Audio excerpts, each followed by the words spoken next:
Han pasado ya 10 años desde que el primer matrimonio igualitario se hizo posible en México gracias a la iniciativa conocida como la Ley Razú. Desde entonces, los matrimonios entre personas del mismo sexo se han quintuplicado en todo el país, aun cuando no todos los estados han cumplido el mandato de la Suprema Corte de Justicia de la Nación y siguen violentando la Constitución al reconocer únicamente los matrimonios entre hombre y mujer. Veamos el contexto. En diciembre de 2009, la capital mexicana fue la primera en el país que reconoció legalmente el matrimonio entre personas del mismo sexo. Desde marzo de 2010, el matrimonio es reconocido como la unión libre de dos personas y no exclusivamente de un hombre y una mujer.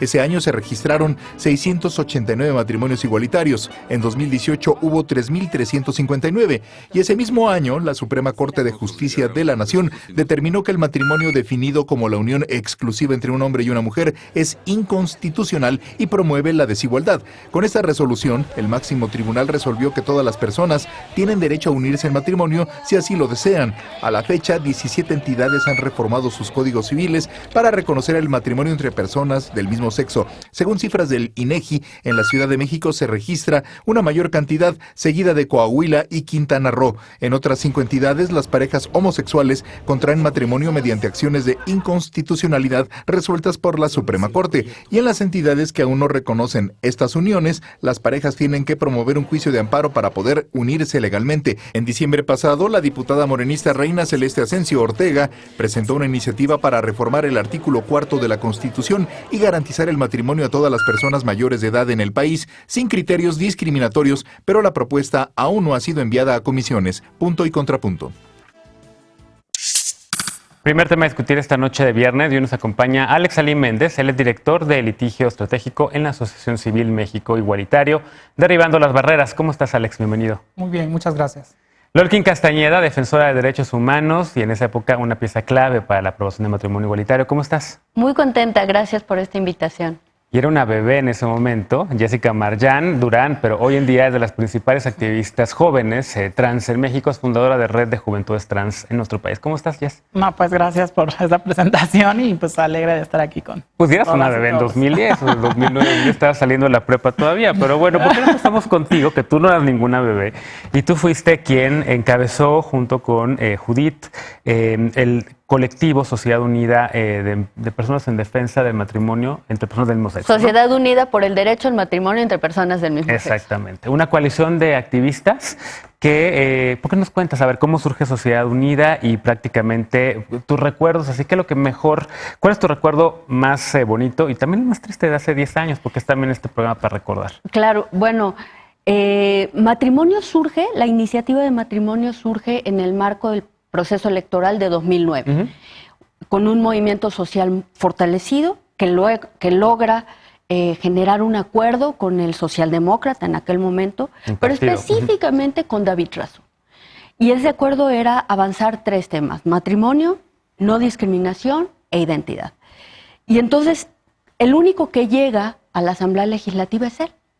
A partir el partido de agosto, pierde el registro. Así es, el partido pierde el registro. A partir de agosto, David y yo nos sentamos, eso es muy lindo. Tuvimos una cena, Machi, la esposa de David, Judith y yo, a evaluar cuáles eran los escenarios. Ya David había tenido una primera reunión con algunos liderazgos caciquiles de lesbianas y de gays que pretendían, pues que vivían de administrar la agenda y pretendían que este tema no avanzara. Entonces vimos cuáles eran los riesgos, las posibilidades, y tomamos la decisión de que íbamos a ir a construir el matrimonio civil igualitario. No íbamos a hacer una testimonial. La idea no era envolvernos en la bandera arcoíris para administrarla. Y entonces, en ese momento, con las organizaciones que ya teníamos un primer consenso de ir en este sentido, empezamos a reunirnos, empezamos a darle forma, comenzamos a hacer llamados, se sumaron más organizaciones y allá hay que distinguir. Hay organizaciones que sumaban de manera honorífica y hay personas que venían a construir. Y a ellas, Ilan, Memo, Nadia, Selene, Tona, Abed, con ellas pudimos construir, cabildear, hacer documentos, etc. Y ese proceso fue muy lindo. Siempre estuvimos en comunicación con las organizaciones que nos dieron todo el apoyo y todo el respaldo ¿Y por qué tiene Sociedad Unida por el Derecho al Matrimonio entre Personas del Mismo Sexo este nombre tan largo? Porque era un tema que nos permitía coincidir a las organizaciones y a los liderazgos. Y entonces el primer acuerdo fue, aquí, en esta mesa, no se va a hablar de VIH, no se va a hablar de crímenes de homofobia, se va a hablar únicamente de matrimonio. Y eso nos permitió estructurar una agenda y avanzar. Bien, déjame, porque son 2 minutos por cada uno, entonces vamos a hacer varias rondas, pero un poco ahí ya describía Alex Elolkin un poco el tema de cómo desde sociedad civil se decidió acompañar a un legislador buga, como se dice en el mundo LGBT, heterosexual, cosa que es inusual para el resto del mundo. Yo sé que tú prefieres la ruta judicial, la ruta de llegar a los tribunales y decir y defender a una pareja a la que le niegan el derecho al matrimonio. Esta es la ruta del activismo, del cabildeo legislativo. La judicial también desde el 2009 arrancó. Sí, efectivamente, desde 2009 nosotros supimos lo que estaban haciendo aquí en la Ciudad de México. Tú estabas en Oaxaca, ¿no? Yo estaba en Oaxaca, pero por supuesto, pues Oaxaca y como muchas otras entidades no tienen pues las 4 décadas de las que hablabas de este movimiento político, de construir, de pues, poder llegar a hacer alianzas, ¿no? Vivimos otras realidades, una discriminación distinta y también tenemos distintas oportunidades de llegar a los espacios, tanto legislativos como en el Ejecutivo. Y pues lo que dijimos prácticamente es si allá se pudo, porque aquí no. Claro. No tendremos los mismos recursos, pero tenemos las mismas ganas y tenemos pues también la lucha histórica de la discriminación. ¿Ya eras abogado en ese momento? Todavía graduaba. Sí. Todavía no me graduaba, tal vez por eso dije es posible. Si me hubiera graduado tal vez se hubieran convencido que no se podía. Y es como decidimos acompañar a 3 parejas. Una pareja de hombres, 2 parejas de mujeres, donde dijimos, la pregunta que ellos hacían, que no eran abogados, es que no entiendo por qué tengo que viajar a la Ciudad de México. Si soy tan mexicano, tan mexicana como quienes viven allá. ¿No? Entonces dijimos, pues sí es cierto, ¿no? Nos pusimos a leer la sentencia de la Corte y descubrimos que lo definía como un derecho constitucional para todo mexicano. Para acceder al matrimonio, ¿no? Exacto. Dijimos, bueno, si es un derecho constitucional, ya lo podemos hacer efectivo. Ahora que buscar cómo. Y encontramos en el juicio de amparo una posibilidad que sinceramente no pensábamos hasta dónde iba a llegar. Y hoy creo que tenemos los resultados que junto con las estrategias políticas han hecho que haya cambios legislativos y que también haya posibilidades de acceder a los derechos donde pues, no tenemos esos escenarios tan benéficos. Y Oaxaca, si no me equivoco, fue la primera entidad en donde se ganaron amparos, ¿no? Gracias al trabajo de tu organización. Sí, fueron los 3 primeros casos que la Corte resolvió que 3 parejas del mismo sexo podían acceder al matrimonio, independientemente de lo que dijera sus códigos civiles. Claro. A ver, ahora, Jess, tú en ese momento, en 2009, pues eras una bebé. Digamos que fuiste beneficiaria de esa llave que se abrió con la discusión que encabezaban organizaciones en la Ciudad de México, activistas en otros estados y también, por supuesto, los legisladores y las legisladoras que impulsaron el tema en la entonces Asamblea Legislativa. ¿Qué es para ti crecer hoy en un país como una ciudad como la Ciudad de México que lleva ya una década con matrimonio igualitario, que en efecto, como ya mencionaban por acá, 4 décadas de lucha, no era un tema nuevo en 2009, se habían impulsado antes sociedades de convivencia, que eran una especie de uniones civiles, pero a ti te tocó ya, ¿dirías que una vida más fácil?